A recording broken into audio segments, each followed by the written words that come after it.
तो हम इसको नहीं मान रहे हैं सही, इसलिए कि भाई कोई प्रूफ नहीं हो पाया है। यदि उनके जवाब से हम संतुष्ट नहीं हो पाएंगे तभी हम आगे कोई कार्रवाई करते हैं। आके बोले तब ना कि हाँ भाई हमसे ये पैसा लिए। अब उनके यूनिट के दूसरा लड़का बोला ना, मैं रजिस्ट्रेशन आज तक नहीं किया हूँ। मैं 2004 से यहाँ पोस्टेड हूँ। मेरे अंडर में करीब 50 लोगों ने शोध कार्य किया है और एमसीज भी कंप्लीट किया है। आज तक कोई भी ऐसा कंप्लेंट कभी नहीं आया है। तो चलिए, बहुत अच्छी बात कि अवध कुमार जी अब चाहते हैं कि छात्र जो हैं वो समय पर, यह नहीं जो प्रोफेसर हैं, असिस्टेंट प्रोफेसर हैं, वो भी समय पर आकर करें। लेकिन अब हम आपको दिखाते हैं कि दरभंगा डीएमसीएच के प्रिंसिपल जिन्होंने कहा साफ शब्दों में कि वो जब एचओडी हैं तो वो अब यहाँ डेरा लेकर रह रहे हैं। या सुनिए उनकी बातों को, यानी अब वो डेरा लेकर रह रहे हैं और अब वो नियमित समय पर आते हैं और वो चाहते हैं कि सभी समय पर आए। तो क्या उनकी अंतरात्मा आज 15 वर्षों के बाद जगी है? क्या उनकी अंतरात्मा पहले नहीं जग सकती थी ताकि उनको फॉलो करते?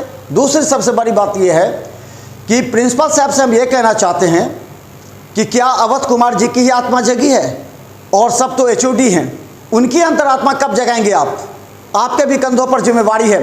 आप भी एचओडी हैं शिशु विभाग के और प्रिंसिपल हैं। आप क्यों नहीं और एचओडी की अंतरात्मा को जगाते हैं?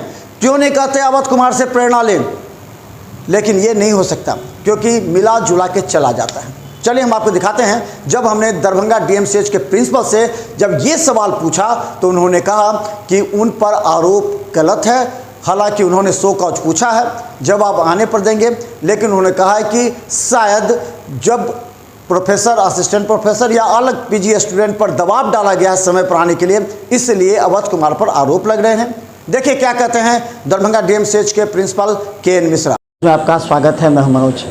दरभंगा डीएमसीएच के पीजी के छात्र कितने प्रताड़ित हो रहे हैं सर्जरी विभाग के, खुलकर जब उन्होंने कल हमारे सामने बताया तो लगा कि डीएमसीएच में आखिर हो क्या रहा है। यहाँ तक कि उन्होंने एक एप्लीकेशन दिया है डीएमसीएच के प्रिंसिपल के पास और गुहार लगाई है कि उनकी रक्षा की जाए, वरना उनके साथ बहुत कुछ हो सकता है। उन्होंने आपको जो पीजी स्टूडेंट हैं सर्जरी विभाग के, उन लोगों ने एक आवेदन दिया है। पीजी स्टूडेंट आकर के आवेदन दिए और हमसे बोले भी कि हमको डराते हैं कि तुम पास नहीं करेगा, थीसिस साइन नहीं करेंगे। तो हमने कहा कि देखिए ऐसा हम लोग भी पीजी को बोलते हैं कि भाई नहीं पढ़ाई करोगे तो 0 मार्क्स आएगा, फेल कर हो जाओगे। लेकिन हम लोग इंटेंशनली ऐसा नहीं बोलते हैं। एग्ज़ाम में हम मदद ही करते हैं किसी का भी, ऐसा नहीं चाहते कोई बच्चा हमारा ख़राब करे। जब कोई बच्चा अच्छा करता है तो हमें और ज़्यादा प्रसन्नता होती है कि भाई हमारे बच्चे कम्पीट किए, ऐसे क्विज में आए, यहाँ आ गए। तो कोई भी हेड हम नहीं समझते कि ऐसा उनको कोई इंटेंशनली बोला। हाँ, ड्यूटी में नहीं रहते होंगे या तो पढ़ाई नहीं करते होंगे, कोई प्राइवेट क्लिनिक करते होंगे, तो ये सब चीज़ जब उन्हें आभास हुआ होगा तो टाइट करने के व्यू से ऐसा बोल सकते हैं। हमें यही लगा। यहाँ तक पैसे का मामला भी है कि भाई पैसा ले लिए। हमने तहकीकात किया, किसी से पूछा तो हमें अभी तक कोई साबित नहीं हुआ कि हाँ पैसा उन्होंने लिया है। फिर भी हम उनसे एक क्वेश्चन पूछ लिए हैं उनसे हम कि भाई ऐसे ऐसे आपके अगेंस्ट में कंप्लेन आया है, सुनने में हमें मिला है, और आप क्या वस्तु स्थिति है आप हमें स्पष्ट जानकारी दें, अदरवाइज हम इसकी जांच करवा देंगे।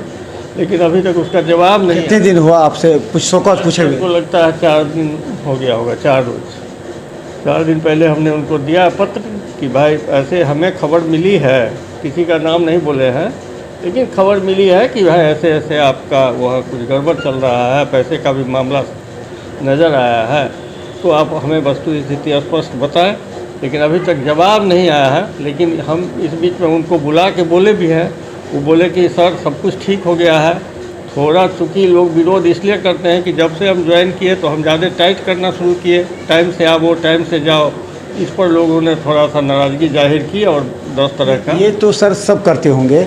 पहला बार हमको लगता है कि पीजी स्टूडेंट्स लिखित दिए हैं कि हम लोगों से 10-10 हज़ार रुपये की मांग करते। पहली बार ऐसा हुआ। टिक टाइट तो सभी करते हैं, लेकिन क्या ये भी करते हैं? मान लीजिए कहीं कोई पैसा भी लेते होंगे, हमें नहीं नॉलेज में है, लेकिन किसी ने हमें कंप्लेन नहीं किया था, लेकिन इसने कुछ कंप्लेन हमको नज़र आई और इसके लिए हम उनसे पूछ लिए हैं कि भाई आप हमें बताएं कि कहाँ तक सही है या गलत है। यदि संतुष्ट नहीं होंगे तो हम जांच करवा देंगे। अच्छा, एक बात और है, अवध कुमार, डॉक्टर अवध कुमार के बारे में कहा जाता है कि वो बाहर रहते हैं, बहुत कम आते हैं यहाँ पहले उनका जो पहले एचओडी के रूप में अगर उनका ऑपरेशन का अगर देखा जाए तो पहले से बहुत कम रेशियो हो गया। ये डाटा बता रहा है, सर्जरी विभाग का डाटा बता रहा है। होगा क्या है कि पहले की बात तो अब नहीं कह सकते हैं, लेकिन जब इधर से हमने इन्हें देखा है कि दरभंगा में डेरा ले लिया और यहाँ रहना शुरू किया है, और अभी सबसे ज़्यादा समय पर वही आते हैं और 2 से 3 बजे तक स्टे करते हैं। तो अभी की जो स्थिति है उनकी, खास करके हेड बनने के बाद, वो पूरा समय दे रहा है। तो क्या लगता है ये झूठ है या फिर क्या लगता है? अभी तक तो हम इसको नहीं मान रहे हैं सही, इसलिए कि भाई कोई प्रूफ नहीं हो पाया है। यदि उनके जवाब से हम संतुष्ट नहीं हो पाएंगे तभी हम आगे कोई कार्रवाई कर सकते हैं। अंतिम सवाल, पीजी छात्र डरे हुए हैं, उनके अंदर दहशत फैला हुआ है। वो ये करें कि अगर ये लोग सामने आ जाते हैं, हो सकता है उन लोगों को फेल करा दिया जाए, जो कि स्पष्ट है। ये डर कैसे असुरक्षित? पीजी लोगों को हमने अपने चैम्बर में आके बोला कि तुम्हारी थीसिस हम यहाँ साइन करवाएंगे, एग्ज़ाम का हम वीडियो रिकॉर्डिंग करवा देंगे, कहीं से कोई गड़बड़ी नहीं होगी, जेन्यून रिजल्ट होगा। यदि आप जवाब देंगे तो कोई शख्स फेल नहीं कर सकता है। मैंने उन्हें आश्वस्त कर दिया है। मैं वहाँ वीडियो रिकॉर्डिंग कराऊंगा, मैं मौजूद भी हो जाऊँगा वहाँ।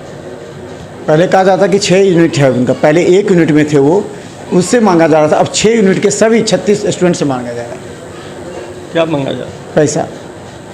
लोग बोल रहे हैं ऐसा, लेकिन कहाँ तक ये सही है कि ब्लेम करने का है, यही चीज़ नहीं प्रूफ हो रहा है हमें। कोई भी आदमी शख्स ये आके बोले तब ना कि हाँ भाई हमसे ये पैसा लिए। अब उनके यूनिट के दूसरा लड़का बोला, अभी भाया मीडिया की बात हो रही है, बदनाम करने का भी हो सकता है, हम नहीं बता सकते हैं क्लियर, लेकिन हमें लगा कि बदनाम करने की साजिश। आपकी निगाहें हैं इस पर सुरक्षा के लिए? पूरी निगाहें हैं। हमने पीजी को आश्वस्त भी कर दिया है। मैं बराबर मदद करता हूँ पीजी का। ऑर्थो में भी प्रॉब्लम था, हमने सॉल्व किया था, इसमें भी हम सॉल्व कर लेंगे। तो धन्यवाद। हमारे साथ डॉक्टर के एन मिश्रा, डीएमसीएच प्रिंसिपल, जिनके पास पीजी के वो तमाम छात्रों ने डरते हुए आवेदन दिया है कि इसकी जांच करा ले, क्योंकि उन लोगों का कैरियर पर खतरा है। यहाँ तक कि पैसे तक की डिमांड की गई है, ये आरोप उन लोगों ने लगा है और सुरक्षित महसूस कर रहे हैं। और हम चाहते हैं कि तमाम पीजी छात्र जो दिन रात मेहनत करते हैं, डीएमसीएच के लिए कार्य करते हैं, उन लोगों के साथ डीएमसीएच न्याय बरते। देखते रहिए बिहार 45, यूट्यूब में भी सब्सक्राइब करें।